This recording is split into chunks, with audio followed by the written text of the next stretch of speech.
Okay. All right, it is 6 o'clock, so we'll call the meeting to order. All members are present, including our students. So we will move on. There are no additions to the agenda. So looking for motion to approve the agenda. So moved. A second. Cheryl, second by Thomas. All in favor? Aye. Any opposed? Hearing none, motion passes. No public comment. We'll move on to the consent agenda. Cheryl, would you like to highlight bills? I did go in and look at the bills, and there was nothing of note that I found. A lot of officials for the baseball and softball. And end of the year wrapping up type of things. All normal business hours or business expenditures. In other items, what I will call out for donations specifically, you'll see that in May here, we're acknowledging Meeker County 4-H ambassadors. What they did is they put together some mental health bags to give to our guidance counselor, our social workers, and our mental health practitioners. And so that was a welcome donation. It was kind of a fun, unexpected arrival. So that was presented. And then the box tops for education for Paynesville Elementary. The other personnel items are a resignation and summer assignments for pause. And then we do have one leave of absence, but all the appropriate documentation is on file in the district office. For a motion to approve. I'll make a motion to approve consent agenda. Cheryl, I'll second. second by Jacob. All in favor? Aye. Any opposed? Hearing none, motion carries. Moving on to communication items. So let me share my screen and I'll share my superintendent report. So this is, and this comes up a little bit later on in the agenda again, but it's a wealth of appreciation month, but I do always, the bulk of our staff are teachers, and so making sure that we do our teacher appreciation. They drive the work of our paraprofessionals. They create the spaces that our custodians get ready. They provide the instruction for our kids. So I think it is important just to take an extra minute and appreciate our teachers in the month of May. Also, the legislative session has concluded. There are a number of items in this document that I will leave attached. And, I've come to realize over the course of time that not everybody knows how to access this document. You can email me anytime and I will share anything that's linked into the agenda. If it doesn't, like if somebody's reading the minutes and they wonder what that document was, they can just email me or Miranda and we'll pass those documents along. So probably the key pieces that I want to call out within the legislative session that are really pertinent to education is that there was some one-time funding that came into education through the omnibus education bill. There's two things that were really front and center within the legislative session. One of them was compensatory revenue, and we've talked a little bit about compensatory revenue, and what that is that's funding that comes specifically as a result of free and reduced lunch forms that provides additional aid for districts to serve and support students that are generally underserved because of poverty and free and reduced status. As free lunches became more of a thing years ago, we've talked about how those forms have changed the fluidity of completion, and unfortunately that has impacted compensatory revenue. The legislature has been working on revising a formula to change how compensatory revenue comes into school districts. There are many school districts across the state of Minnesota that have been advocating and lobbying because with the change in the legislative session, the way they changed the formula 2 sessions ago, many school districts were losing significant dollars. We were slated to lose approximately $30,000. Some of our neighbors were losing $300,000. So it was a substantial swing and variant. And then you had some school districts that were going to make an additional $1.5 million. So as you can hear, there was a number of people who were not happy with this process, and there was a handful that were really happy with the process. So a lot of advocacy took place at the legislature to say, you've got to do something to hold some of this harmless. All said and done, we ended up about $16,000 short instead of $30,000 short. Okay, so there was some money that was put into from the legislature into compensatory revenue, and that's one of those areas. You're also going to see that there was some there's additional money put into READ Act for a couple of variations. One of those areas are school districts that needed to really put in an onslaught of staff development for their teachers to become certified in a science of reading process. Again, we used letters. The legislature said you can be short on your instructional hours, okay? That doesn't pertain to us, but that was one of the areas that you're gonna see called out in the READ Act. There's also some money set aside for school-linked behavior health grants, okay? We know that mental health for our students is, it continues to be a topic of conversation, and the legislature has recognized putting some money into grants for school-linked behavior health. There are also some, I guess, another area that's of interest to our district is seasonal tax-based replacement. So in the past, we've talked about our operating referendum. Our lake owners, our seasonal rec does not contain toward the operating referendum. And so what that means is that there's two things. One, the district doesn't have that source of revenue, but then two, our residential taxpayers carry a heavier burden, okay? So the seasonal tax-based replacement aid is essentially twofold. One, in 1 year, there's gonna be additional aid for school districts like us, and you have to have, I believe the percentage is like 15%. I was going to try to catch Amanda's eye and see if she remembers off the top of her head. But a certain percentage of your tax base has to be deemed seasonal recreation. So for us, with a large population around Lake Coronas, Rice Lake, there are a number of seasonal rec owners.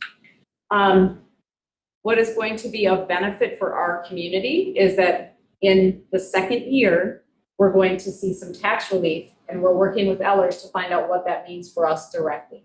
Okay, so there's some money in year one, and then in future years, they're gonna spread out the tax impact so our residential taxpayers will pay less money, but the state of Minnesota will make that whole for the district by bringing in aid for the school district from the state. Okay, does that make sense? It was kind of we've been talking about this. Superintendents have been talking about this for a long time. Like, we got to do something here. I liken it to the aid to school tax credit. Okay, it was kind of a way to make sure that our agriculture owners, our large farm owners, would support our building bonds because they got a significant tax credit. It's similar to make sure that school districts aren't losing opportunities for operating referendum because residential owners carry the bigger burden. Okay. Another thing that's of interest, and some of our community members may have heard just conversation about the increasing cost of health insurance. There is an advocacy push moving through the legislature to have a statewide health insurance pool for all educators. So there's legislation, and the first thing that's coming through this year is going to be really a mandatory study that is going to be conducted at the state level, not just through our different organizations to pull our data. So it's going to be systematic at the state level to really understand how health insurance costs are impacting and influencing school districts. That's an area that I'm going to stay really in tune to, because there are some provisions that make sense, and there are some things that as a superintendent are concerning that I'd like to hear a little bit more about. Beyond that, why is this not moving for me? Try that. Beyond that, there were the biggest area of topic that I want to just call out is that in the fall on the ballot, you will see a constitutional amendment that is proposed to alter the permanent school fund distribution for school districts. So currently there is money that comes into school districts from the permanent school trust fund, and so I have to put this in my own simple terms. It's kind of like our you get interest on what's in there, okay? But it's like a small percentage of interest. And the individuals who are managing the trust have said this small percent, and I'll just say, let's say instead of 2%, we're gonna go to 4%. Not the accurate numbers, just for intents and purposes to get my point across. It'd be a slight increase. What that would mean for school districts is that instead of getting maybe $30 per pupil from the permanent school fund, we would get $60 per pupil from the school fund. But that cannot happen without legislative approval or without voter approval. So voters will see on the ballot in the fall a constitutional amendment. Me as a superintendent and you as a school board, I'll be sharing information about how we can communicate and what we can talk through to make sure it's very similar to an operating referendum where we can educate. We just have to really, we're staying neutral in our advocacy, but we are, that's okay. And we're staying neutral in our advocacy, but we are informing so that the public is aware of what they're voting on. So that's my administrative report for today. Lots of legislative things happening, but it was a pretty quiet session until the very end, and then there was just a big flurry within about the last 5 days. So pretty typical. Revenues and expenditures are linked as well. I would stand for any questions. Otherwise, I'll let you move on to our committee and organizational reports. Any questions? Hearing nothing, we'll move on to the committee and organizational reports. The only thing I have, I attended the FFA banquet on the 17th, and we the school board received a certificate of appreciation from the National FFA organization. So I'll pass that on to you, Janelle, in the district office. So thank you very much as far as the FFA folks. Everything that they do, especially with Mrs. Litch and she has put together with the folks that did vote in. I'm sure we will say something but new off there, so I won't go there. Anything else? Well, staff had their meeting, but your admin report pretty much highlighted a Correct. large portion of the staff meeting last week, and district-wide staff development met last week too, and really kind of wrap up the school year and look forward to plans for next year for welcome back to school and all that stuff for the teachers. So it's a great place to be, ahead of the game, I feel like. I would agree. So So that was nice to meet. yeah. Hearing none, no more, we'll move on to the student representative report. A lot of places, a lot of like student clubs are just getting ready for next year, and like 2 months at the FFA, with all the officers, Right. No old business, we'll move on to new business. First off is the 26-27 preliminary budget. So I'm going to pull up the PDF of the presentation. And so this document is a culmination of what I've been talking about coming up to this school year. And then linked on this document is the second document that is the actual, and I'll pull this one up in a minute too, but it's the actual document that you're used to seeing that is the proposed budget. So as we walk through the budget development,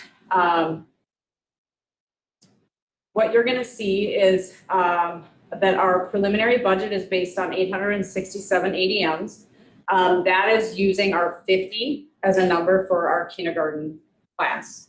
Our hope, what we have done is Amanda and Carrie and I have taken a look at the budget, and we have planned the kind of the worst case scenario with some increased in expenditures and some limited, again, now we're in the years past, we have seen kindergarten families move in. So all of those will be added to our budgets. And also the other piece that I will just bring in is when you look at our estimated fund balance this year, as Amanda was coming on board and Carrie was transitioning out, I asked them to do the revised budget earlier than it has been done in the past. So in years past, if you recall, sometimes we're doing that revised budget in May, okay? This is from February, okay? So that could also change to the good in the fall, as we close out the books as of June 30th, okay? So what are the things that are impacting our budget? So our original budget, I'm gonna make this a little bit bigger, just so we can see that a little bit better, okay? So the budget includes a 2.69% increase on the formula, which goes from 7,481 to 7,684. So last year, our general ed revenue was calculated on 898, and this year it's on 867. Okay, so that's a big shift. The one piece that is not accounted for here that I just want to be clear about is that does not take into account our weighted pupil units. Okay, so if you remember, our high school students are worth 1.2. So that's a bigger number for us to watch and pay attention to, okay? We are, from a revenue perspective, we are banking on our title fund revenue to be projected as stable and consistent. We do continue to receive cross-subsidy reduction aid or cross-subsidy aid. So just as a reminder, that's an area that has been open for discussion in the legislature as a cost savings mechanism for the Blue Ribbon Commission. So there's a group of people who were charged with coming together and telling school district or telling the state of Minnesota how to reduce your special ed costs, okay? If they cannot come up with a plan, the default that was written into the legislature is that $250 million will need to come out of the cross-subsidy aid. So that would impact all districts, okay? So we're watching that pretty closely, okay? And then, as I mentioned, we did have a decrease in compensatory revenue of about $16,250, okay? Expenditures. This does include the increase in all negotiated contracts. It includes our workers' comp and property renewals. Just as a reminder, our budget is 77% salaries and benefits and 23% other expenditures. This does also apply our personnel reductions. So, and I'm going to get to those a little bit later. And then other outline increases are outlined below. So we're going to talk about those. In our food service, there's no changes that are recommended. The free lunches remain as they are, and we'll follow the federal pricing as we get that. Our capital funds, we maintain our trajectory to take a look at our softball complex. We've got our track evaluation and restoration and upkeeps on the fields throughout. Those remain in our capital funds.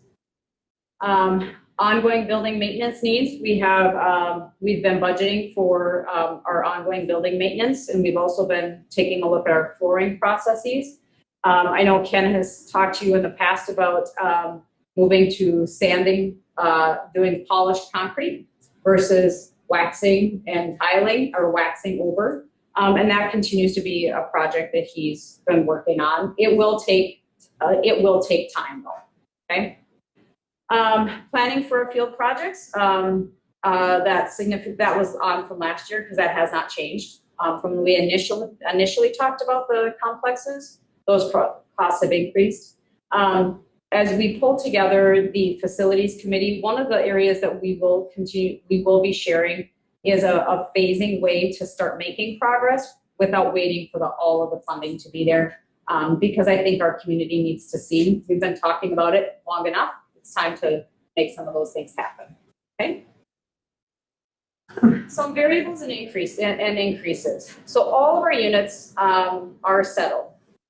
So we did expect some deficit spending due to the contract amounts in comparison to state aid. So again, it was 2.69%. We did know we had some progress that needed to be made on some of our contracts. When we went through the pay equity study, we knew that we had some work to do in some contracts. What I'm going to share with you today is that we made progress, and now that's where we need to really hone in and make some strategic decisions, because our expenditures, as they are not sustainable. Okay, I think as board members, we've all talked about that over the course of negotiations, knowing that we needed to get where we needed to be, and then we need to really be a little bit more strategic and conservative in negotiations. Okay, we did go from 4 sections of kindergarten to 3 sections due to our low kindergarten numbers, and there was one reduction of special education in as an FTE as well. This next statement is we need to watch secondary for continued enrollment decline and section determination for the 27-28 school year. So as I was talking about, the per pupil unit is weighted more heavily at our secondary. So we need to pay attention to that. We've done some analysis of our kindergarten sections. So we're gonna need to watch that and look at an analysis of that secondary sections if those numbers continue to decline. Unemployment costs are anticipated to be reimbursed this summer, our summer unemployment costs. However, we have been given notice that may be prorated.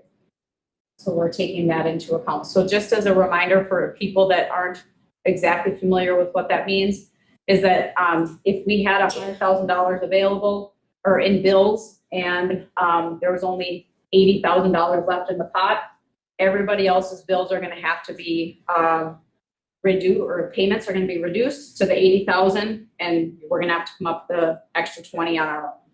Okay. Paid family medical leave costs are accounted for. Again, just as a reminder, this is a cost to employers and the employees, and there is no aid to offset any of those increased costs. We did maintain budget that was allocated for curriculum. This is something that as a board you may want to take a look at in the future as we continue to utilize our fund balance. Okay. So the strategic plan is going to provide goals for the future to really help the board in decision making. We do continue to plan for our athletic fields, our softball, football, and track. Again, those have been built in, and we do plan to strategically do those in segments so that we can continue to use those funds as they've been designated. One of the areas that was a variable is that we have seen quite an increase in costs associated with post-secondary enrollment options. So I wanted to be clear with the board what this looks like for us. And so you'll see that in 25-26, Paynesville area schools paid $170,000 in tuition.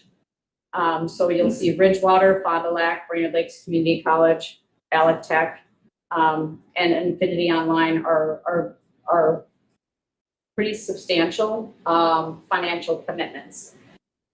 What makes this tricky for us is that we really don't have the capacity to say no to that programming. And so it becomes one of those areas that we have to try to budget for, but yet it really depends on how many students enroll in those courses.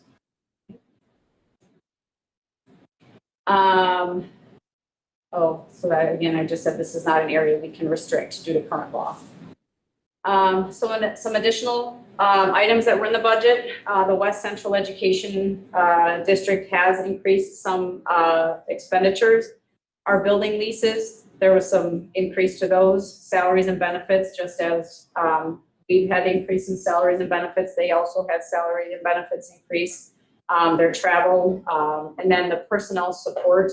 So they, across the education district, and it includes our district as well, we've seen an increase in student behavior that really is requiring a more targeted expertise for programming. And the intent behind that is to be proactive so that we can save costs in our special education placements down the road. Instead of placing in a setting 4 program, we can serve students in-house.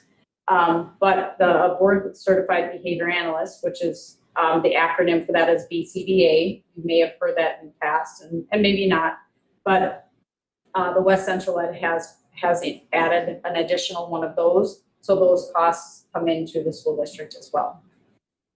Another area that's been very unpredictable for us are care and treatment costs. So when we have students that are placed in care and treatment, the school district is obligated to pay the tuition for that education, and that can be anywhere around the $50,000 range. And we don't know that kids are going to be placed there until we get a bill, and it really becomes a variable that. So these are some of the areas that we're not planning on, in addition to the areas that we were planning on. Okay. So all of that, let me come back up to the top and I'll click on my link to show the budget spreadsheet. So what you're going to see is that this budget proposal does create about a $430,000 deficit spend into our fund balance. So this is not sustainable, as I mentioned, but it is, when I look at our personnel and our negotiated contracts, we also know we knew that wasn't going to be a sustainable action, but we did know that we had some work to do in some of those areas. So what I would like to do, I guess, maybe first I'll just stand for any questions that you have, and then I can talk through what I would like to bring for you in our work session in June. Extracurricular college credits. Yep. Yes, I'm confused. I thought the parents or student had to pay for those. I did for my kids. There was a fee to the school besides. So, no, those are the costs that we've paid each of those schools. We get the state aid for the student. Okay, but parent still gets a bill to pay for those credits. How many years ago was that?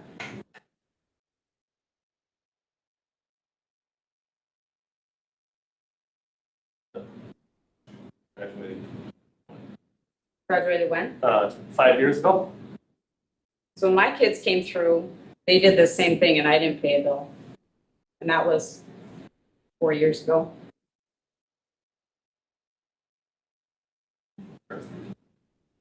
So these are kids that are taking College credits. they're taking college credits. Some of them are offered through our instructors, some of them are just online through the schools. Yep. Maybe it was online through the school. Because Okay. And maybe I guess I will tell you as a parent, I know I didn't pay a fee to any of those schools that my kids got credits through either. I guess I was not aware that the school was built. Mm-hmm.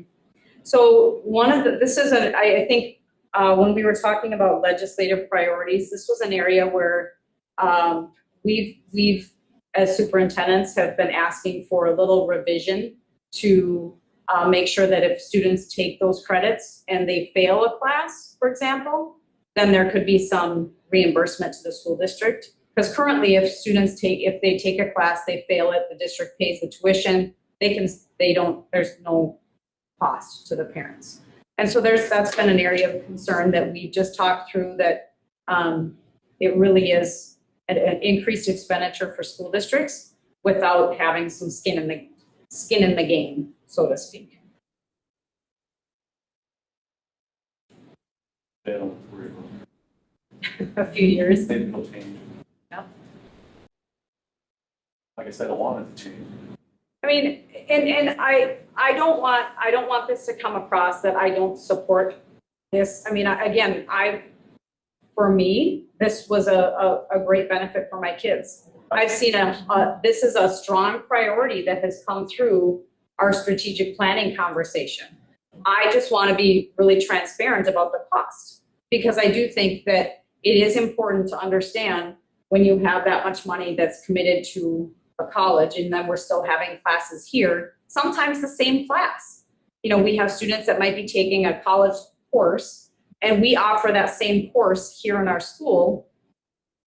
We're asking, They don't, can we maybe do something about that? they don't get that for credit. That's the problem. No, there's some that they can get the credit here and they can take it at Bridgewater too. So that's another area that we've just been talking about. Okay. It's just I think as post-secondary enrollment options have evolved, it's become much more accessible because kids can do them all online. Back in the day when it started, the intent was to go to the college and experience college and be on campus. Now, we just take the class online and we can do it from wherever. So it's just evolved, and the conversation just hasn't shifted. So those are some things that we're watching.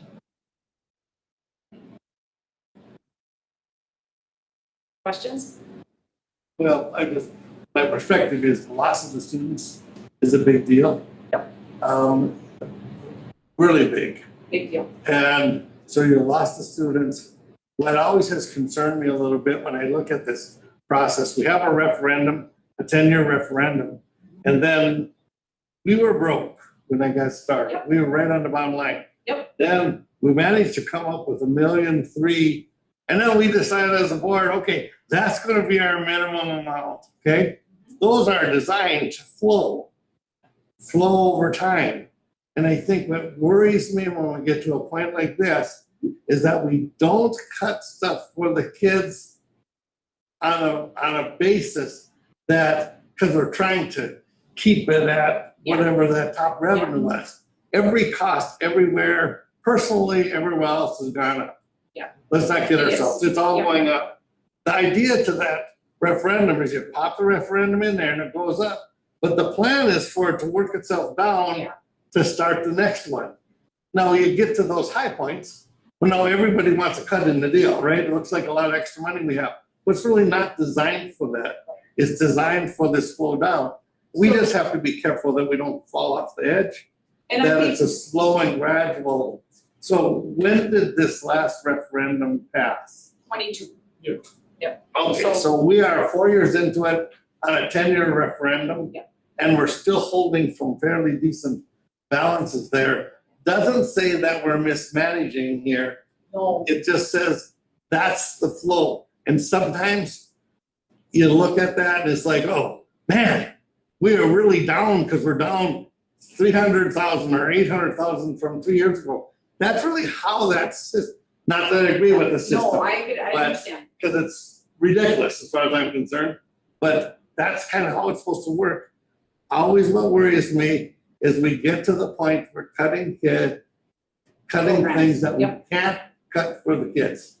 So They that's still- why I'm so excited for our next agenda item to walk through the strategic plan, because I think that really it protects that, Bruce. It really protects that the priorities that the board and our community has talked about can become the focus of, is something that the shiny object, right? We're not talking about the shiny object. Let's focus on what is it that we need to be doing from what our community talked about, what the board has talked about, what our staff, what our students. So I do think that strategic plan will help that. One of the things I would like to do, Bruce, is, and if the board would like this, I think it would be helpful to pull some of that historical data of how that looks. And we've talked about that from an operating referendum advocacy and education.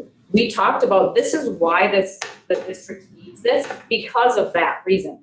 And we've talked about how it goes up And then when it starts to fall, if you're not careful, it falls really quickly. We want to really make that last as long as possible.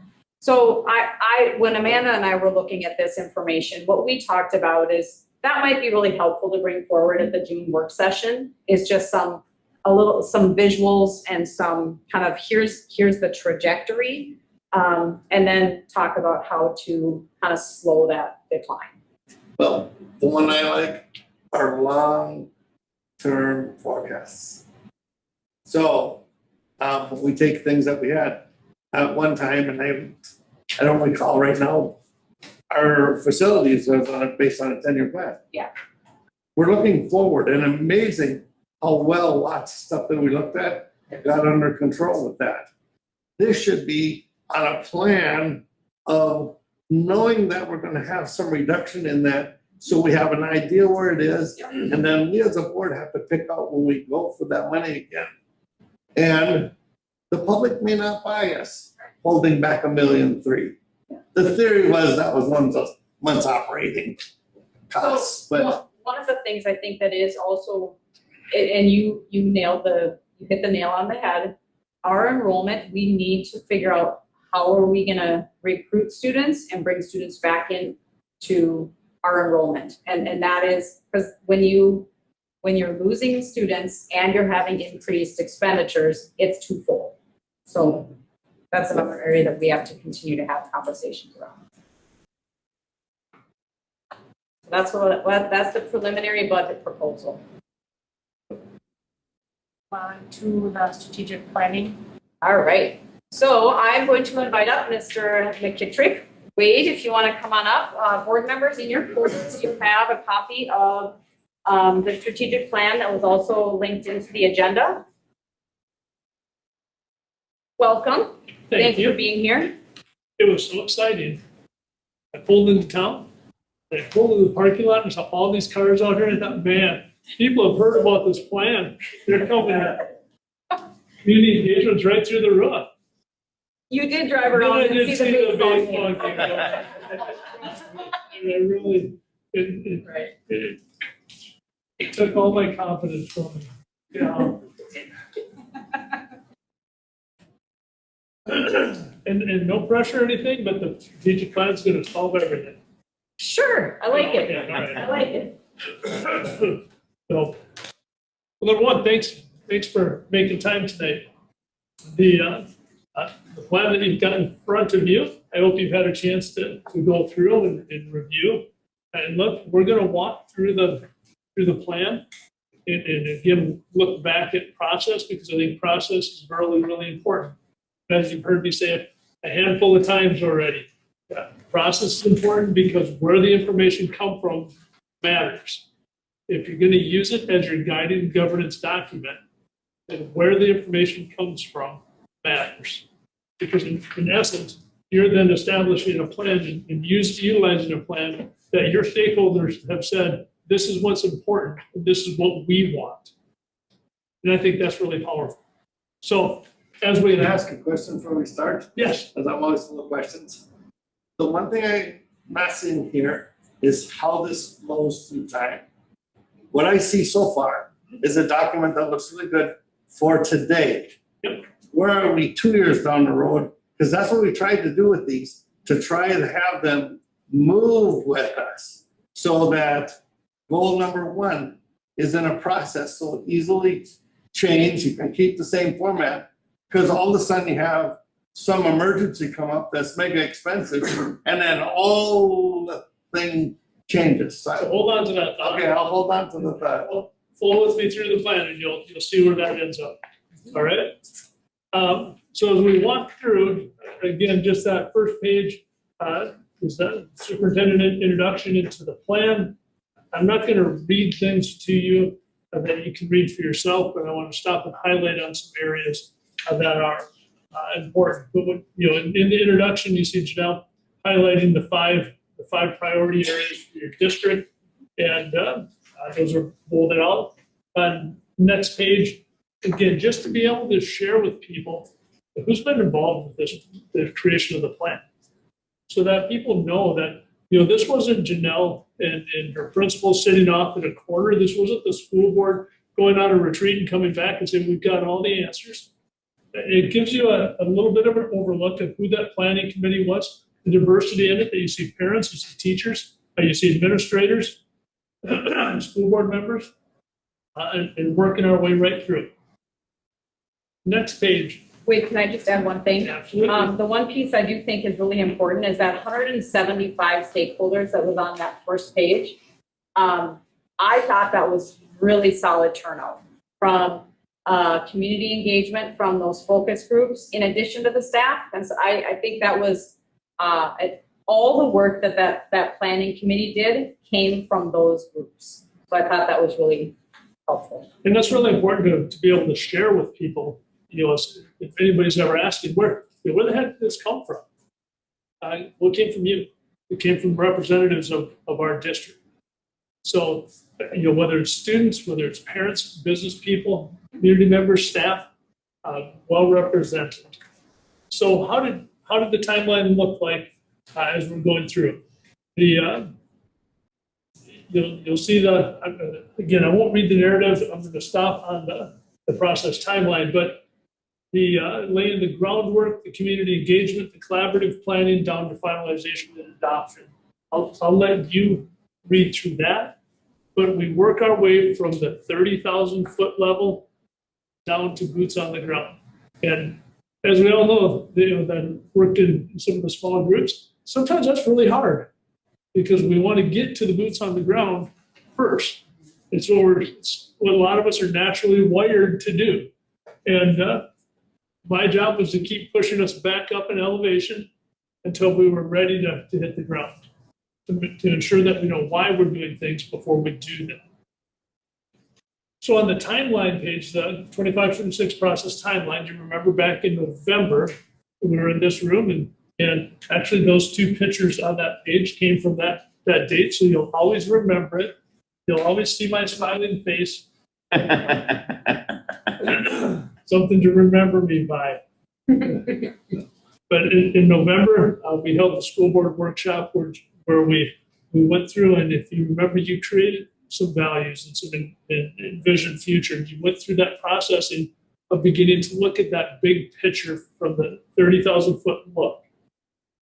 That information that you created that night, while not word for word has shown up in this document, that became part of our launching point with our strategic planning committee.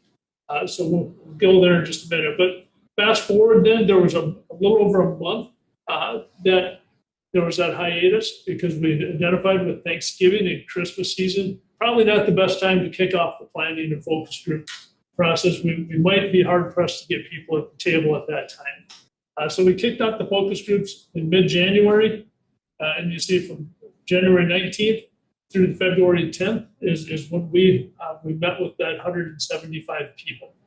And there were some long days in there. It was a lot of fun to be able to just sit at the table and hear your community talk about your school, both from a very constructive standpoint on what's positive, what's going well, but also the freedom to be able to share, hey, here's where I have concerns, and here's where I picture in my mind where I think the district should go.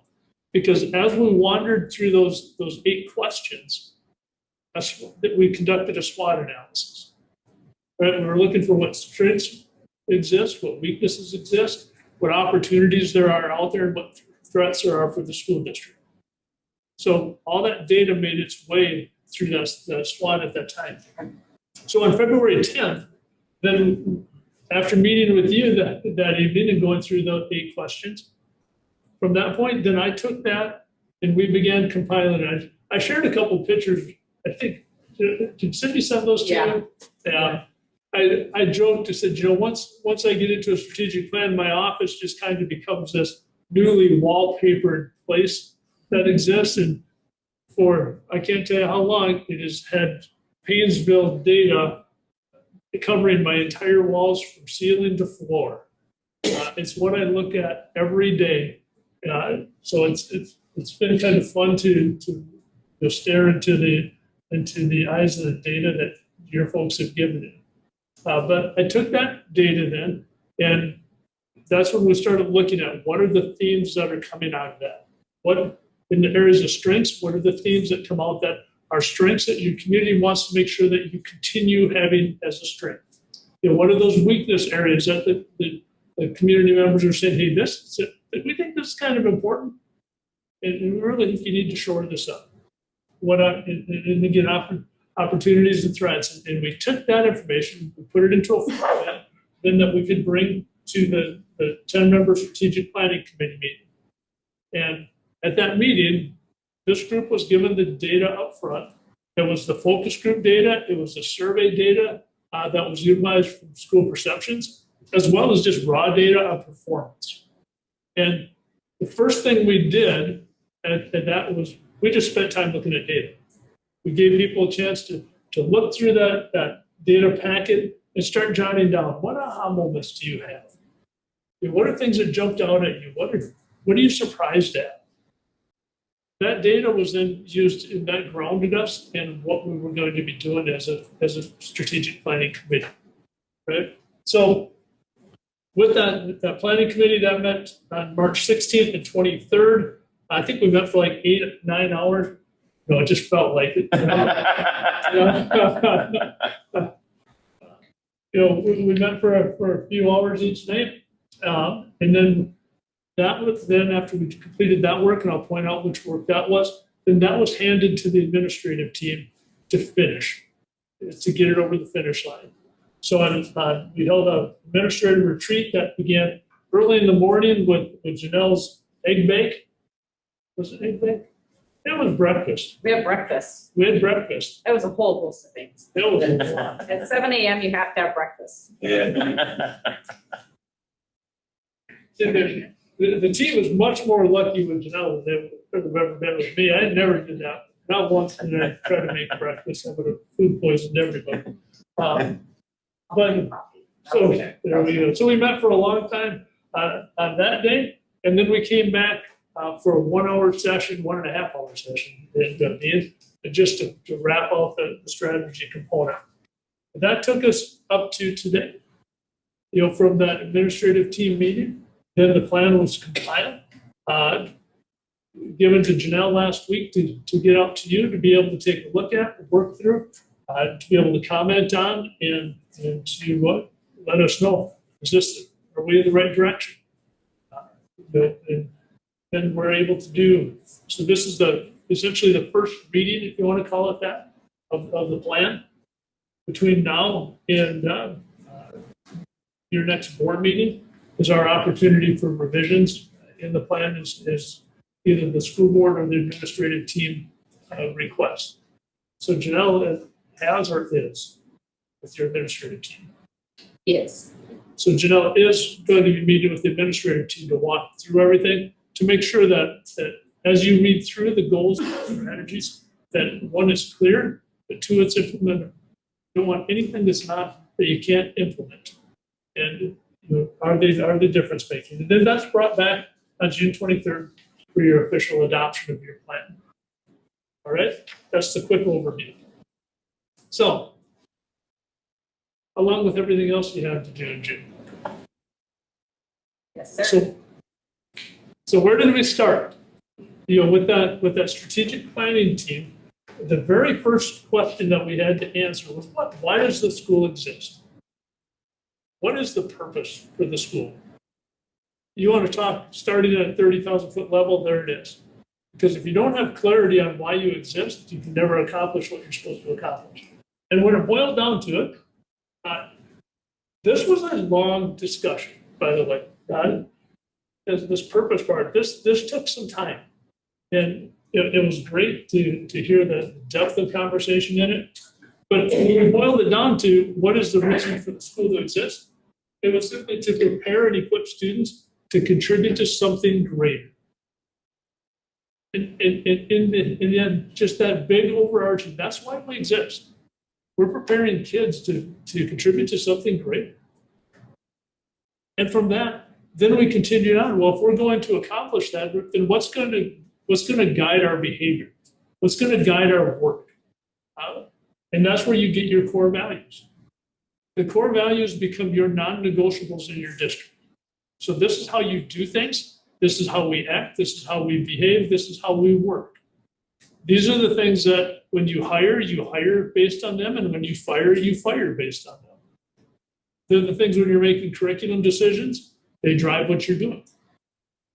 So we established what we believed were those characteristics that would drive our work. We need to back up one step. As we compiled the data, what we created was you began to see the themes of what the community, internal and externally, what they desired. The data allowed us to overlay, here's our current results. This is who we are. This is who we want to become. The difference between the two, that's what I call attention. So you identify your tensions by what do we have to improve on in order to get from where we are to where we want to go. And then those tensions end up working into our priority areas. Okay? So back to those values, we identified what are those core values, and that was purpose-driven, integrity, accountability, value, everyone, and courage. By the way, the courage is the one that came directly from the board that, when we showed that, kind of got the eyebrow kind of raised, like, that's pretty cool. And it got brought in as is. But, as we shared with you that night, we talked about values. It's not enough to have a word. You have to know what the word means. Right? Purpose-driven, you can tell that to 100 different people, and you'll get 100 different definitions. So we worked on during our time together defining what does that actually mean. And then take it one step further is when it's put in action, what should it look like? These aren't just supposed to be warm, fuzzy words on a paper. Because I liked, as Jesse said it a couple different times as we were going through this, if these are non-negotiables, then we need to be evaluating based upon these. And if I'm going to evaluate, what we're doing and who's doing it based on our core values, then I need to have clarity on what that looks like. And I think he hit the nail right on the head as he was talking about that. So you see the defined portion of the value as well as the look like.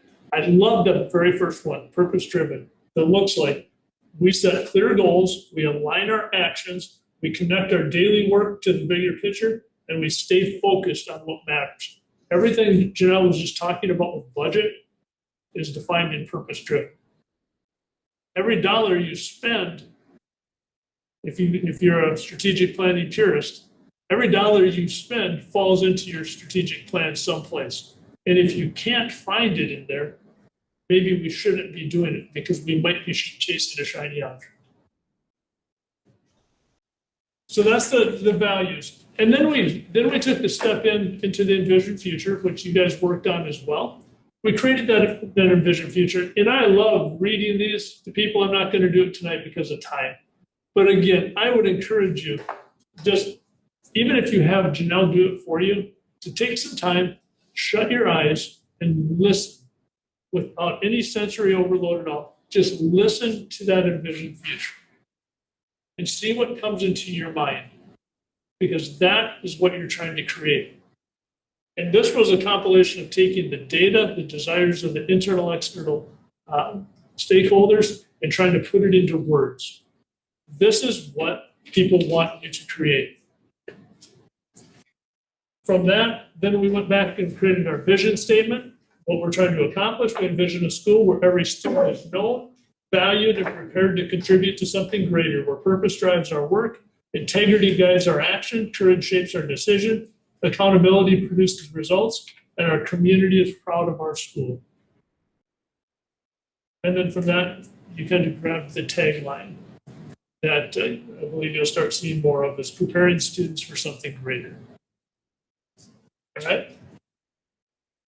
So this is the overarching portions of the plan. This is the 30,000 foot. That was what was difficult. But once we got into that, now you start to narrow down the boots onto the ground. So in those 5 priorities, each one of those attain the goals. The priority is the big overarching concern area. Then you get into your goals. What are you wanting to accomplish? And again, I won't read each one of these to you, but as far as the strategies and indicators of success, but in those goal areas, so what are we trying to accomplish in the academic excellence and high expectations? We want to ensure consistent, high-quality instruction is occurring in every classroom. That might sound like something anybody could say. But when you think of it, so if that's what we want to accomplish, what do we need to know? We need to know what high-quality instruction looks like, what that's defined as, what are the practices that are non-negotiable that are in place. As this school district, you have a view on what high-quality instruction is. It's not the same as the district down the road. And it's not the same as the district north or south. You have your views on what high-quality instruction looks like. And as you define it, then you're affecting the rest of your goal areas where you're now saying, this is what it looks like, this is what we believe gets results. So this is who we want to retain, and this is who we want to hire. These drive those processes. The professional development, this drives professional development. So while they start to look on the surface, you're still coming down in elevation. It's what we want to accomplish. How are we going to accomplish that? That's where you get into your strategies. Now you're looking at the strategies. We need to define and communicate what high quality instruction looks like at Paynesville Area School, including the non-negotiable instructional practices expected at each learning level. That's a pretty powerful strategy. That's a very powerful strategy because that is creating the framework for which you act. Goal 2, increase student engagement. Again, came out as a really, really strong area, both in the internal and external focus groups and from the instructional side. And then improving student achievement in math and reading. How will we know if we've achieved that? That's where you get into your indicators of success. How will we know if we've are ensuring high quality instruction in every classroom? If we do this, then this. If you think of an if-then statement, if we do this, then this should happen. This gives our baseline data, which will come from the spring benchmarking, and then the target of where do we want to end up at. So where we're at, where we want it to end up. If you're a SMART goal person, which I've been a SMART goal person for years and years and years, this is how things get SMART then. In all of the reports that Janelle has to do, whether it's a literacy plan, maybe you don't have to do that one. Okay, who's ever doing that? The literacy plan, whether it's your world's best workforce, whichever, it's not even called that anymore. I just dated myself into all of those things. It all comes out of your strategic plan now, and those become your SMART goals. So what are we working for from that very tangible standpoint? Is we expect in our district by this date, this percentage of students will be meeting growth targets. And that happens because we ensure high quality instruction happens in every single classroom because we've implemented and taught our staff these strategies in order to implement them in our classroom. Dot connects dot, connects dot, connects dot. Make sense? We'll get to the timelines yet. Trust me, I haven't lost on that. So as you walk through each one of these areas, you have the same thing in high quality staff. But high quality staff is greatly affected by goal number 1. By the way, if the goals are listed in priority area, we had our priority rank. We had the team rank out which of these areas will have the greatest impact on trying to accomplish what we're doing. And these are rank ordered. The sake of time, we're going to keep moving right through, right? Sure. I want to make sure I'm giving you enough detail where you're able to ask any questions you want, but I don't want to read everything to you that you've already read. I didn't know you could raise your hand on this, but I guess. You asked him. I think this is really good. I mean, I know we're asking this all. It's the part, I guess, that I really eye-popping for me, which I thought was nice. You got your core values and you got the defined, and then you have looks like. I guess I really like how that's worded, because very impressed. You guys did a heck of a job. I think, so Ron, to just build on that a little bit, we had a lot of discussion about what it might look like for Gerald or for you or for Cheryl. You all might look at purpose-driven differently. So we spent a lot of time going back and forth about what does it, how do we define it? And for our district, what does this look like? Because we also felt like ambiguity was just being unclear wasn't okay. So that was, I was excited about that too. One that caught me was the courage to define leading with bold student first choices.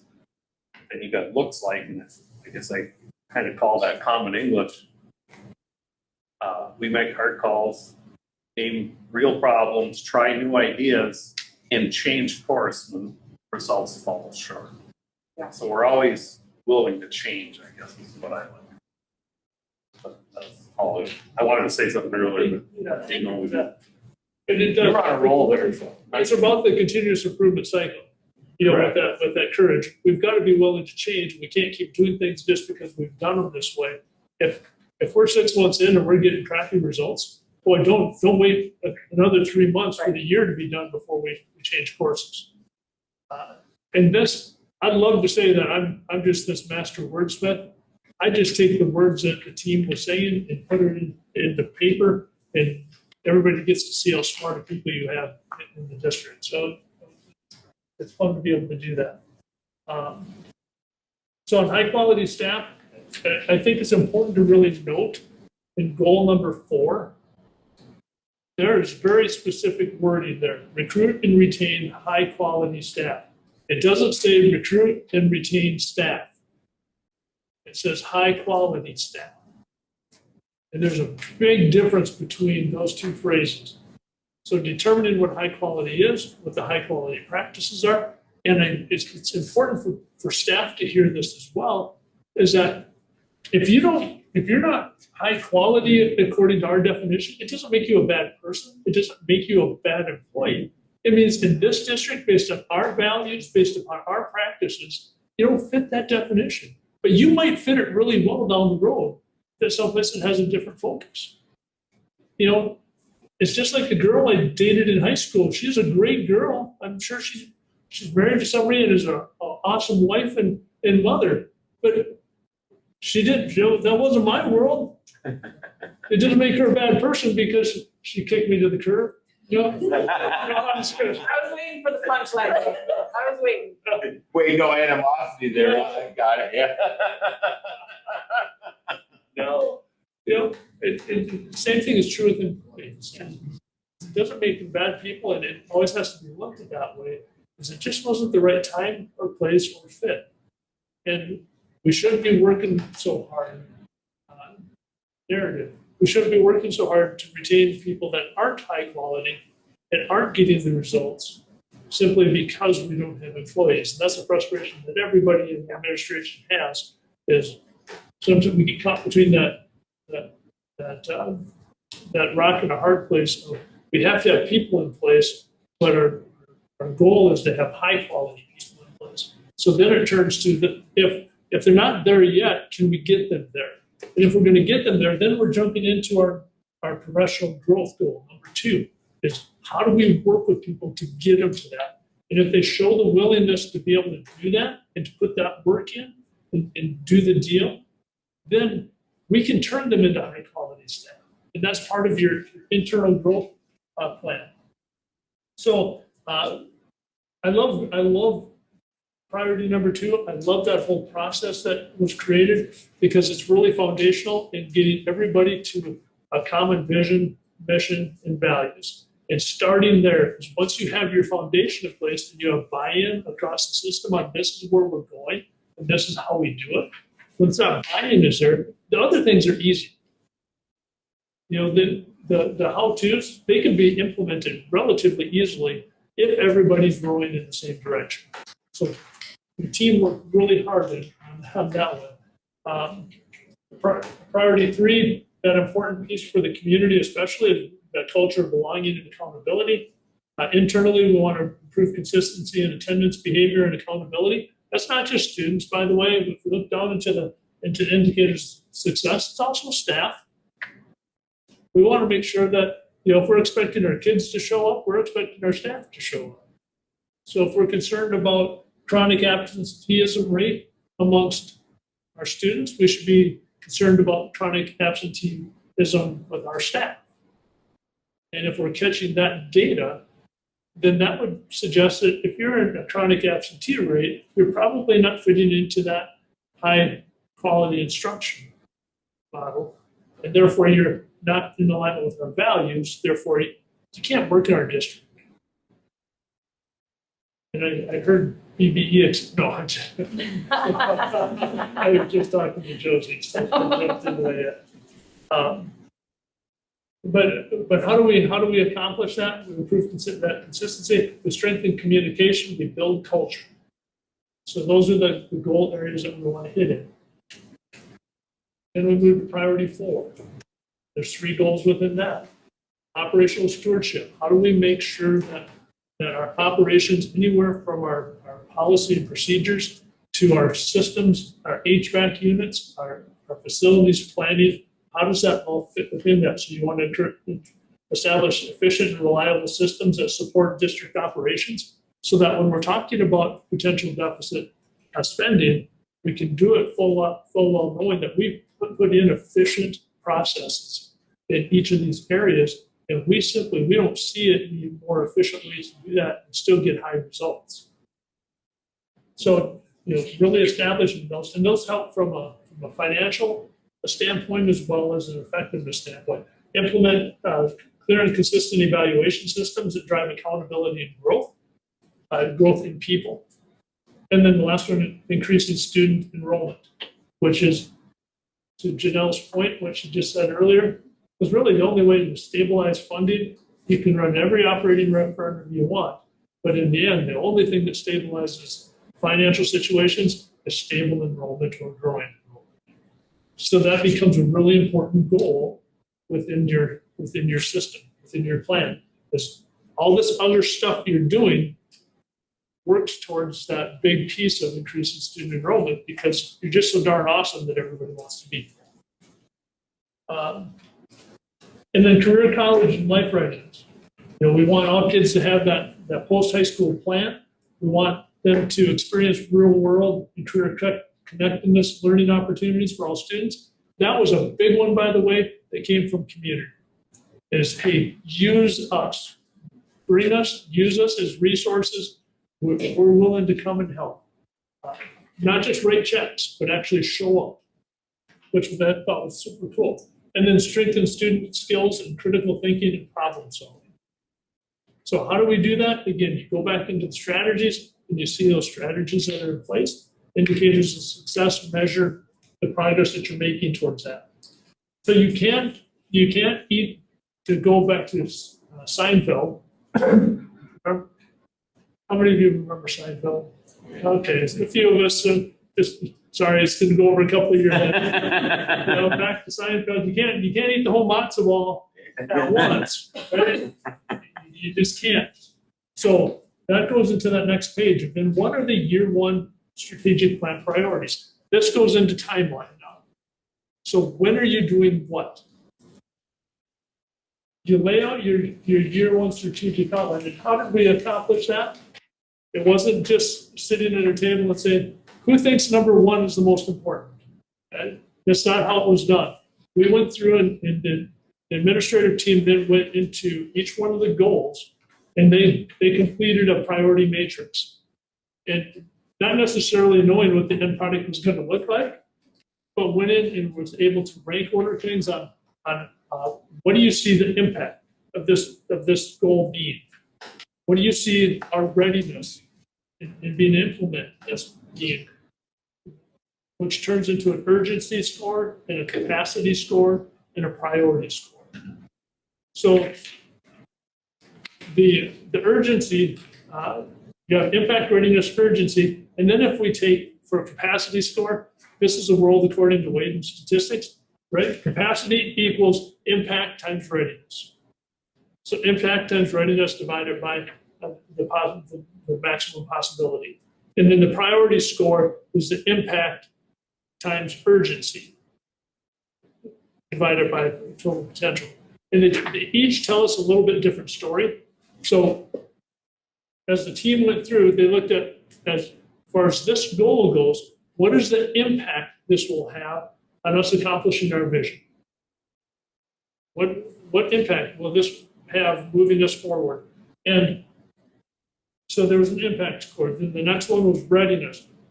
Today, if we wanted to implement this today, how ready are we?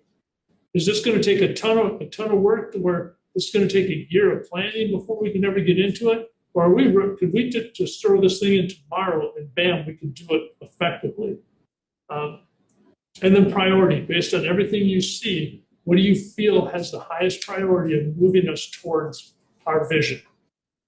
Because if you remember us talking about the Pareto principle, the rule of 80-20, you want to focus on the top 20% of things that will spend 80% of your time on the top 20, and that will actually outproduce the bottom 80 if you were to put equal effort into all of it. It's just a mathematical economics equation. So in doing that, we identified five goals, then that became year one priorities. So call them your priority goals. Number one is ensure consistent high quality instruction in every classroom. That goal is a non-negotiable for the team. At this, we need to do this. So here are the strategies that we work through then we begin implementing in year one. Some of those strategies are literally, they can be done in a couple sittings, and then they affect another strategy. Others of them are going to take a little bit longer. Priority 2, align all staff to clear shared district vision and direction. 3, improve consistency in attendance, behavior, and accountability.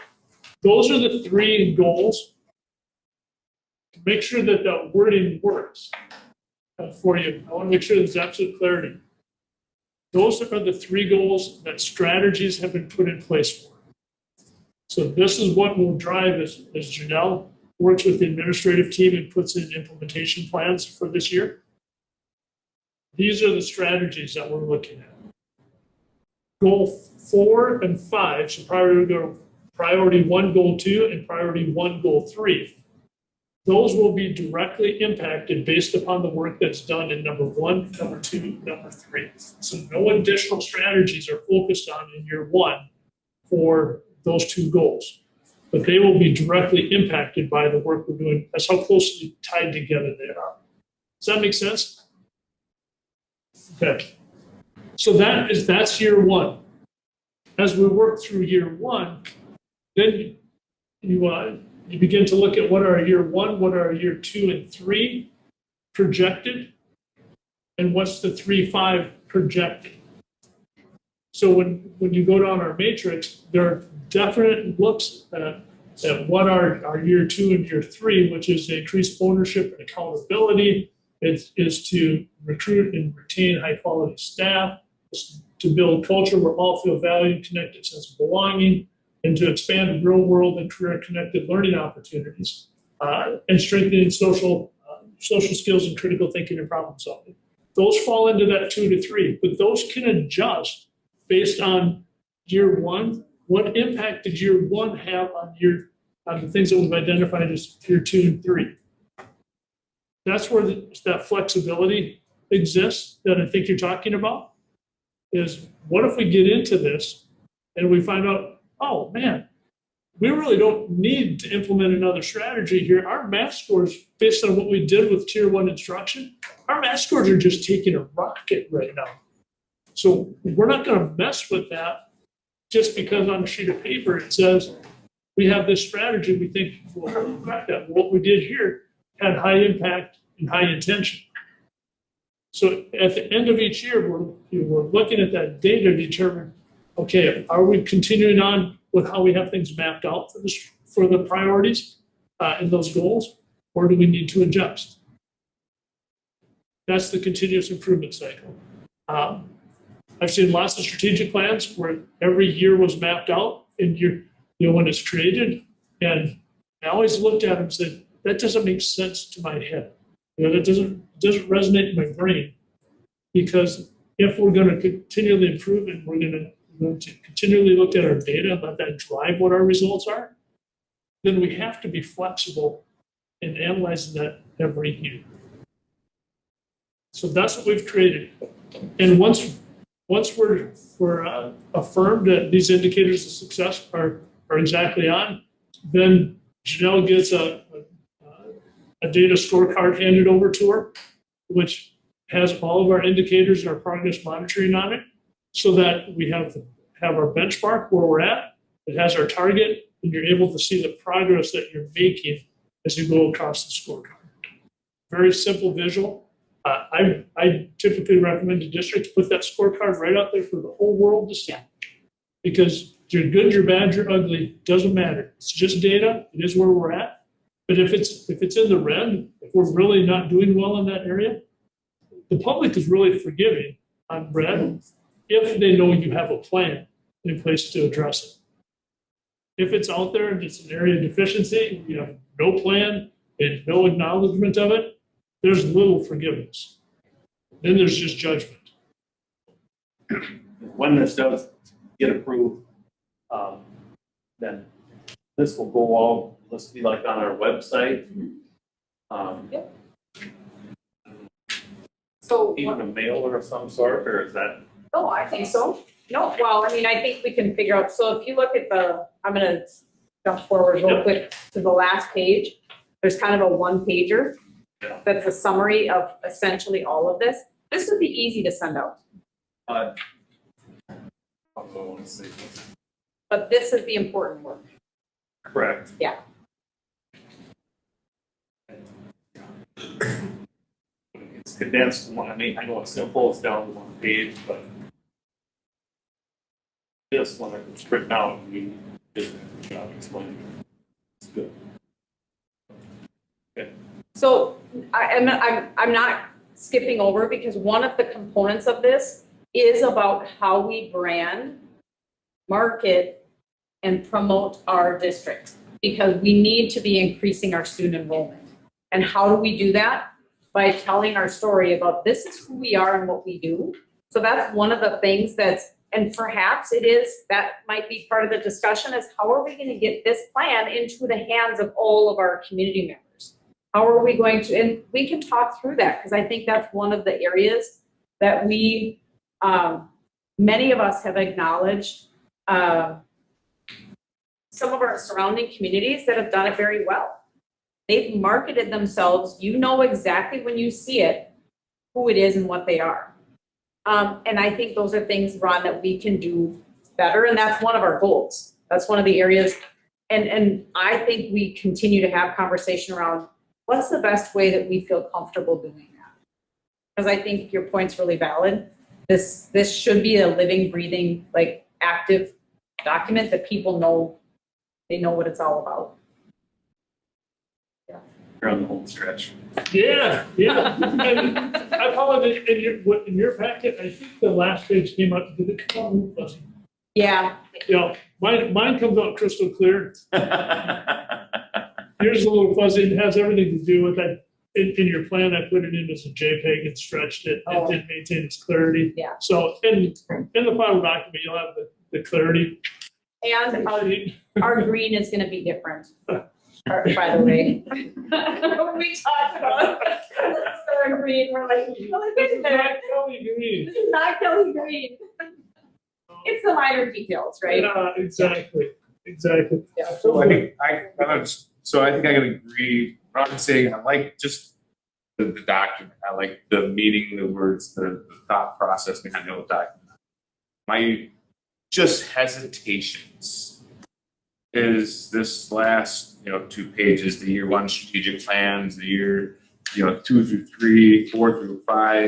To me, it just sounds like, oh, well, when we have a decision to make today, we're not gonna pull out this document and look at our, what that decision means within our operational stewardship. or our college and career life readiness. And I would like to see this as a condensed version as well, because there's not a single person in this room that will memorize it. Gosh, no. And we wouldn't expect anybody to, nor do I think, are we gonna grab this booklet off the shelf when we have to make a decision? What page was that on again, to find that out? When we look at, one of the things I think I liked about our old strategic plan is it was relatively simple. It was actionable, you could have it on your board in your office, and it was, when hard decisions to be made, what are these priorities that are in our strategic plan that I can look at on this wall and say, where does that fit in here?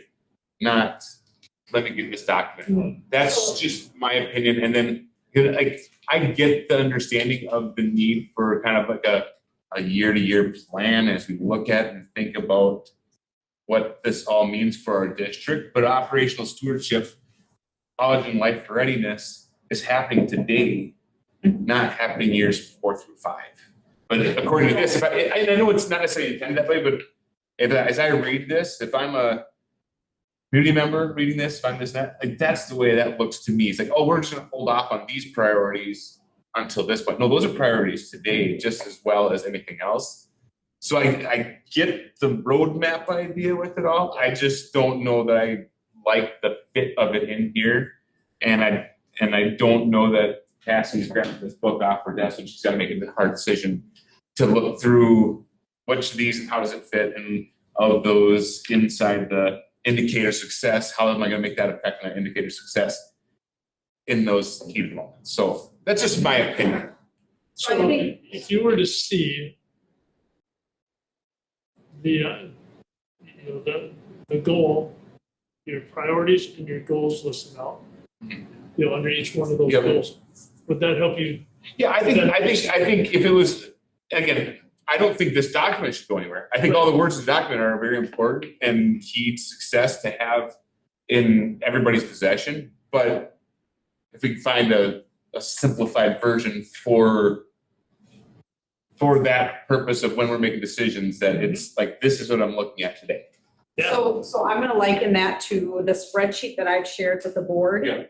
Which is the roadmap or the Correct. document that he's going to. And I like that idea. Right. I like that idea. Our old strategic plan also was pages upon pages with lots of goals, lots of activities. But it was streamlined then Streamlined it into down. a document. And that's what I think I'd like to see then as Sure. well. Sure. Before And I like we finalize everything and see that, because I like that, but I just wanna see, This is the expanded version. yeah, I wanna see that functional version that we as a board or you guys as admins can say, this is what I'm looking at and using when I'm making decisions. And that's, And then again, I'm just kind of thrown off by that year 1 priorities versus year 2 and 3 priorities versus year 4 and 5 priorities, when we're kind of like saying, well, and I get the reasoning, I get the whole thing. That's a data person myself, I get that, but I don't see where I fit data in with, making a decision on operational stewardship versus college readiness. And that's just how it reads to me on those 2 pages. Sure. So, I follow you. yeah, that's kind of, that would be the other part that I just want to see kind of tweaked a little bit. Just, When we're looking at year 1, you look at the overall, the volume of what goes into the 5 years overall. If you're trying to work the plan on, if you're trying to do a little bit in everything, you're doing a lot in, you're doing a lot. correct. And that's where that year priority comes out. Yeah. Is what are the foundational pieces in order to really, it doesn't mean that we ignore career and college readiness. Yeah. It means in year 1, as an administrative team, and as we're laying out our strategies, this is where our focus is. It's not going to be in creating strategies for this. We're going to continue doing what we're already doing. I What feel we're like doing there's here. a level though that we're already doing that. I mean, I think a lot of our decisions are made behind all of those so this is consistent. priorities. This is consistent with our old strategic plan that fiscal stewardship was an underlying current of every decision we made. Was it fiscally responsible? I don't see this as any different. I think some of the things we talked about are operationally, ensuring consistent evaluation processes, for example. Yeah. Okay, well, evaluations are taking place, they're just not consistent. Like, what happens for our custodians isn't the same as the paras, isn't the same as the food service. They're all being evaluated, but it's not consistent, right? Yep. It's more of a priority in our mind to focus on our student achievement and our student outcomes than ensuring that that evaluation document is the same across. Does that make sense? Yeah, but isn't that part of the college and life readiness as well, that their outcomes is Oh, sure. to that point, you know what I'm saying, that's. They're intertwined. All that's intertwined. I don't think you can take one piece without the other with Sure. most of those. All these priorities are extremely important. Again, I agree with all of it. It's just that part kind of gets me because I'm like, we're not making a decision due to, this or that. Like all of those priorities, I think, are core to most of the decisions that we make. And what's the outcome in those priorities when we make certain decisions? Because You may be facing one of those. You may be facing one of those in your work session. Mhm. All of your programs are important. And all of your programs they have an impact for kids positively. But if you have to reduce, what are your priorities? And as you work through, if you were to work through the strategic plan with it, right now, today, you would say your priority has to be in improving your math and reading across your district. Okay. And it would be great to fly more planes. It would be great to make more partnerships here for some CTE. But this has to be the priority. This will impact this. Yeah. And as this water rises, all ships will rise. And once we have what we believe is an acceptable target here, where we feel like we've gained the momentum, then we shift our priority thinking on our strategies. We continue to do the things that are raising the ships, but now the new strategies we're putting in place are going to target this other area. Yeah. And manage that. Yeah, and I just think it had been hard to create these priorities and create that year 1 through 4 list and all this and that because again, I think when I read over these priorities and I've read over these priorities, the bulk of them are going to be made in that for almost all your decisions. You know what I mean? Like I think that there's a level of those that are all take consideration for the bulk of decisions, regardless of what it's for programming wise, it's still affecting students today, students tomorrow, whether they're in kindergarten or 12th grade. It's One of the other things that we wrestled with as we kind of talked through these priorities is that we have a really strong and established CTE program. That has been our priority for a number of years. And some of our academic outcomes are not as strong. So I think there was part of us that felt as though we're doing this well. Yeah. We've really established, we can continue to build on the partnerships. Yeah. But when we have community members, board members, parents concerned about our academic outcomes, do you know what I'm saying, Thomas? I think that was our struggle, is because we felt like that was pretty established and we've done that work pretty consistently. And we heard from our students too, like we heard them say, we can take we can take as many CTE classes. I can take woodshop, I can take lathe, I can do all those things as many times as I want to, but I don't have the same opportunity to take like a higher academic, right? So that was some of I think the quandary that we sat in, because I would agree with you. There's not anything that's in this document that I would say we are not going to work on over the course of the next 5 years. It's just a matter of how do we communicate it and prioritize, because I also don't want to be so spread across that we're not doing anything well. Yeah. No, I agree with the Yeah, I'm in agreement with what Thomas is edging on. It's a hard concept, what he's talking about. He's talking about all the stuff that's kind of going on to make everything better. So we want to get academic excellence, and we want to have all these things. And then the state decides they're going to change the program and wipe out all the initial data and we start all over again. And then this organization changes all theirs. But we brought up tonight 2 times when we talked about student enrollment. Priority 4, goal 3. If I go to the last page, it says priority 4, the first thing we're going to work on is goal 2. On years 4 and 5, priority 4 talks about working on goals 1, 2, and 3. 3 is student enrollment. That says 3, student enrollment's last. And I will say that student enrollment has come up at every strategic plan and it goes to the back burner somewhere. Sure. Seriously. So if you hit all the numbers and we start getting the numbers there and we're having to be at a really good time, getting students in to grow the student population, is that dependent upon what we do all the time? Or is it dependent upon something that we're not doing today? I relate it to a business. So you got a business that's going to manufacture something for the industry, right? And they get all the processes done. They figure out how to build it. They get their patents in place. Manufacturing's in place. Everything's in place. But if they forgot about where they're going to sell it, and it happens quite regularly, it was all a waste of time. Because you have to have a sale for it before you get everything else done.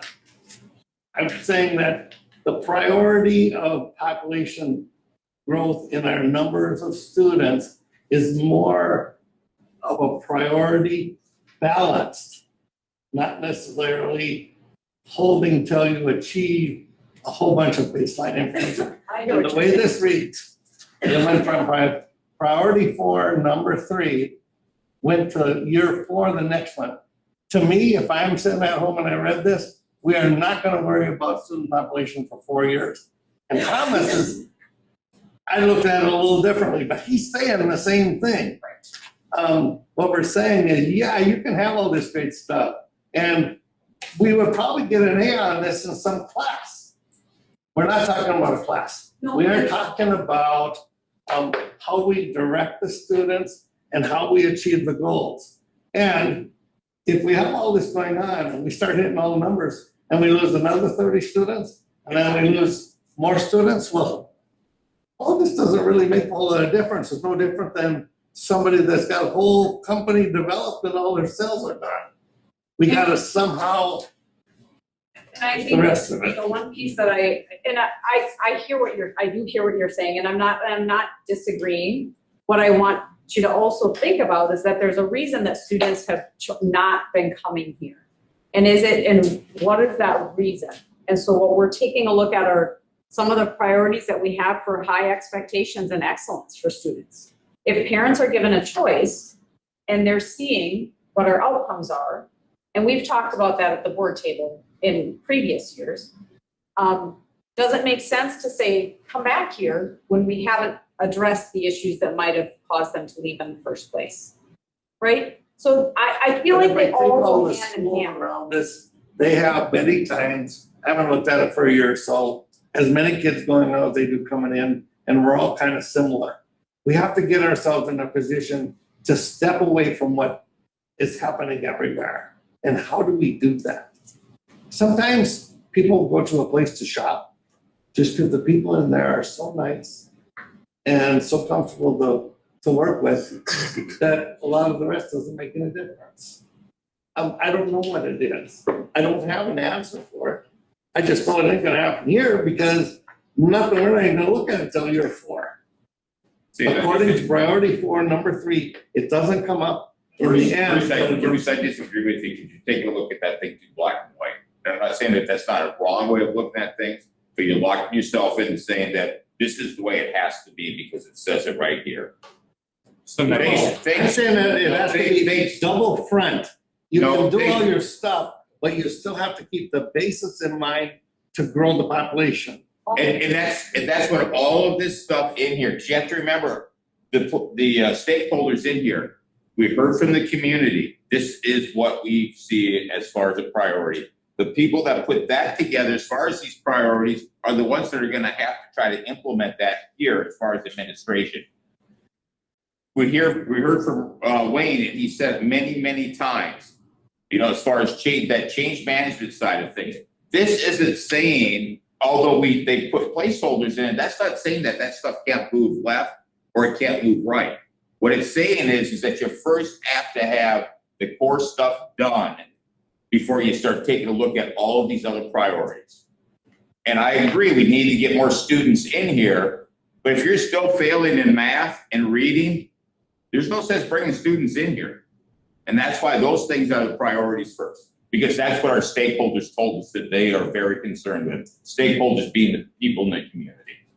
And that's not, so the things that you see right here, and I agree, if it's year 4 or whatever, those things can start moving to the left instead of being pushed to the right, being pushed out further. Those things can start moving to the left.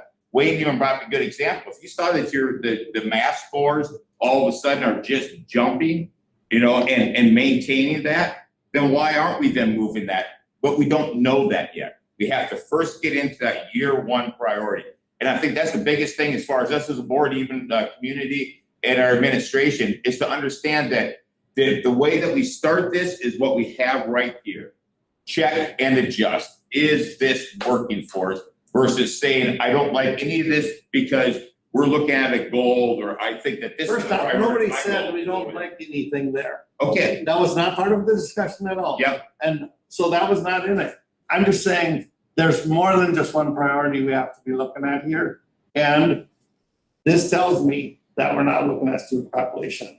We're doing all the things to make it work, but you can do everything excellent. We have to have other things going somehow to get the student population.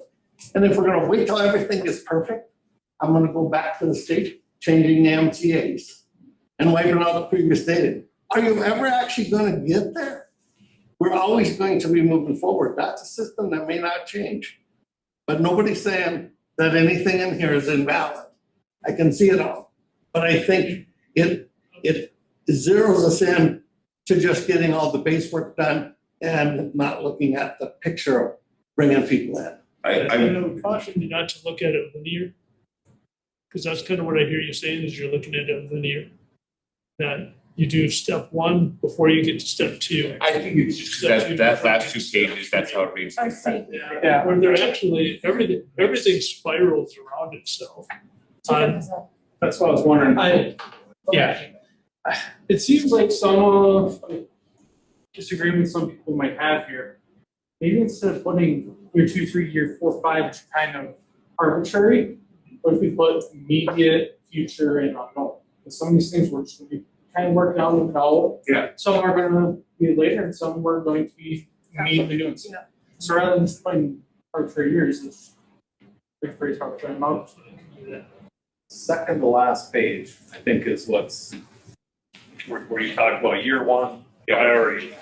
Just seems that both sides of that page, we could, I don't know, maybe possibly clean up somehow or just remove it, because it just kind of talk about priorities, and I think that's where we're getting into maybe disagreements on.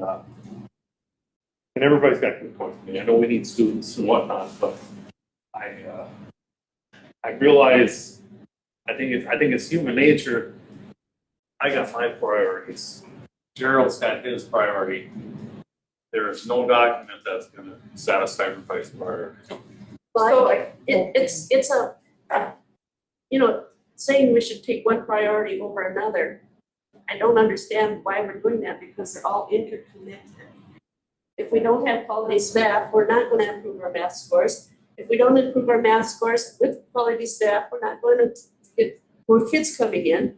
If we don't, you know, it's all interconnected. We don't need to put year 1 do this, year 2 do that. I disagree, Cheryl, you have to, because you have to know what you're gonna focus on. Because if you take that away, then you're gonna say that everything is equal. which means that if everything is equal, then nothing is going to happen. No, I don't agree, it's not all equal, it's just interconnected. There are Oh, some I things that are agree more with that. important than others. Absolutely. But everything is interconnected, we don't need to prioritize one thing for one year and one thing for another year. Work on them all. No, you're absolutely right. Everything is, the whole thing is interconnected, but you still have to have a place to start. I've worked too many And programs. that's where I like Jacob's. So that's my question is, I think, Medium and long range. I think if there's I hear what you're saying, and I also understand that there's all these items that came up because they were important.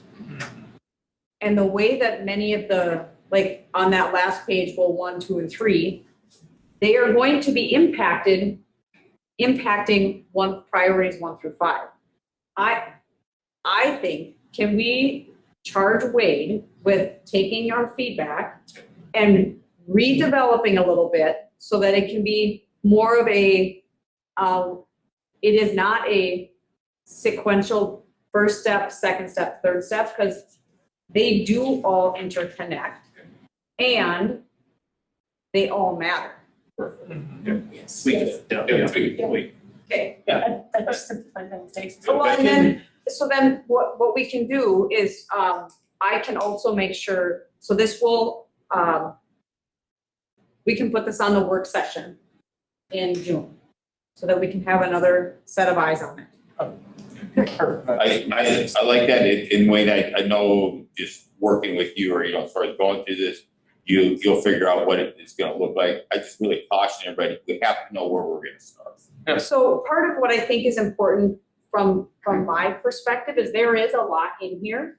And it is important for me to know from when our administrative team sits down and say, what are our priorities for this year? We know that it's all of these items. These all are the underlying, but whack-a-mole is not super effective, right? It is really going to be important to know what are the key focus areas. And as we make decisions, do they align with increasing our student enrollment? Does it align with hiring our top-notch staff?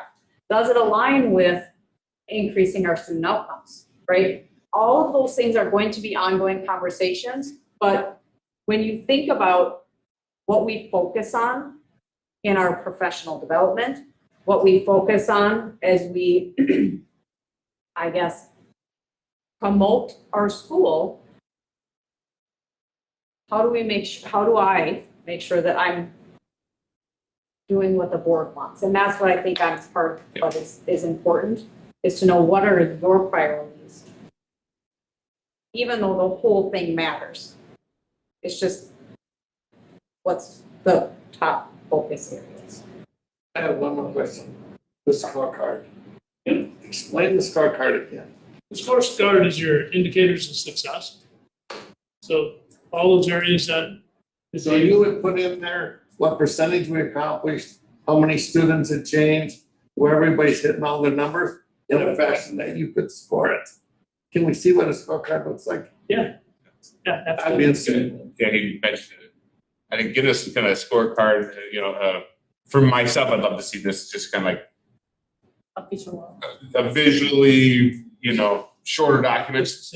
Just, still this whole thing is important. All the pages are important, but just something a little more succinct. Yeah. And then this, that rewording, the laying out the priorities from what we should be focusing on in that level. Just, So part of Bruce, when you look at, I'm gonna just take here, I'll just scroll up on this one, then I'll just pick, okay, indicators of success. Year-to-year enrollment trend, baseline. That would be where we are right now. What is our target? That's part of what administration is charged with gathering. So then as the plan is, I guess, year over year revisited, we're gonna talk through what seems like a reasonable target based on where we are today, right? It's taking that data, and I frankly don't love using MCA data because exactly of what you've talked about. perhaps we as a district say we're gonna prioritize our use of Fast Bridge. Or we're going to, whatever, we're gonna take into consideration those, but that's part of what we are charged with, is establishing that baseline data of where we are today. So does that information end up on the scorecard? Goes back to making it concise. Yep. So we know what we're looking at. Because for most of us, we're gonna take a quick glance, like we get all the Fast Bridge stuff. We're kind of looking where it was to where it went to, and Cassie always explains that really nicely. Scorecard is meant to be a one-page piece where you're able to see, here's this goal, here are the indicators of success that are showing us if we're making movement towards accomplishing our goal, and what's our trend data look like. So, you'll have your baseline year. After year one, you'll have your baseline year one data.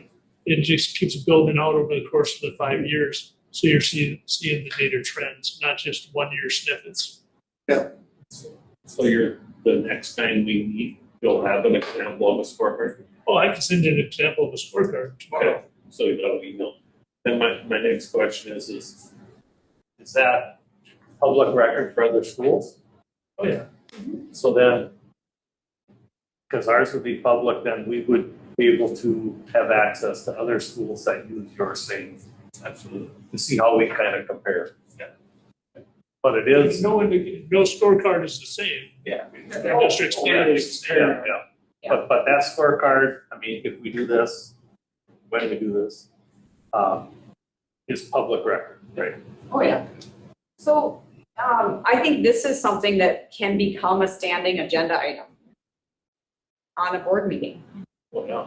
And it can become the conversation of, what it is that we're doing and what we're focusing on. I think it's easy to bring that, accountability. I mean, let's just use our words, right? That's accountability We for did that us. for quite a long time. It was supposed to be on every agenda item.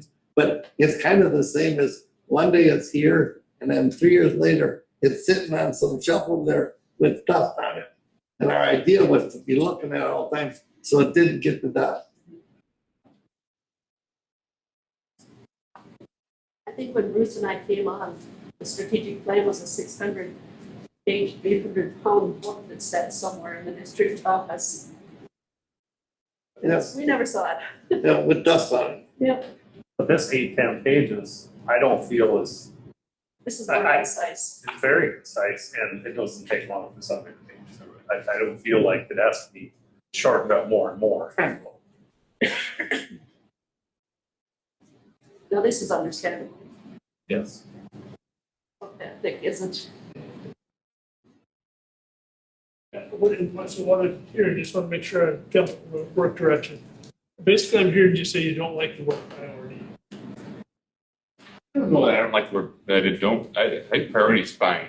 I think just the way that last I mean, on two that, pages. yes, and I mean on the last 2 pages. Yeah. Not in general, sorry. Yeah, in general, yes, yeah, So- just like, it Because even if that last page just read. seems very linear, like Bruce said, like, we're not gonna look at student enrollment until you're 4 or 5. And that's not, and I don't believe that's true, but that's just the way it reads, and I think, Does the word focus have the same effect as priority?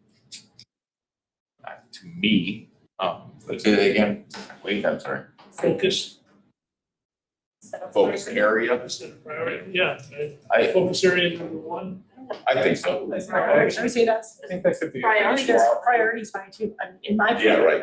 And I go either way, but Coincides with each other, really. That word has a negative impact. No, I don't think priority doesn't, just throw out an idea. We can all kick in. We get lost on this. I'd lose this page. Yeah, Yeah, Second to last one. That last bit in the entire plan, this last part could just become the working document for the administrative team. yeah. Not in the, And we can report on each of the areas the we just- scorecard. through the scorecard. I think it just needs to be clear that, and that's gonna be part of our role in communicating administratively, communicating to you what we're focusing on and how the initiatives, the efforts, the tasks align with the work that has come through the strategic planning process. Well, and as we're working on one priority, it probably will impact the other priorities, which will reflect in the scorecard, which will impact what we do with the next priority. Exactly. So like I said, it's all interconnected. That's part of this. It's not that any of these are bad or any of these goals aren't important. It's just which ones are going to have the most impact on moving things forward, which means they're going to have an impact on other goals. So if we do really, really well in improving our high quality instruction in every classroom, that should have an impact on our student enrollment. You know, if we're doing things to align our staff to clear shared district vision and direction, it affects our marketing, which could directly impact our student enrollment. It's really easy to see the intertwining of one action affecting multiple goals. It's just when you write them on paper, they do appear linear, and it's being able to see it non-linear, and that it's all meant to fit together. If that makes sense.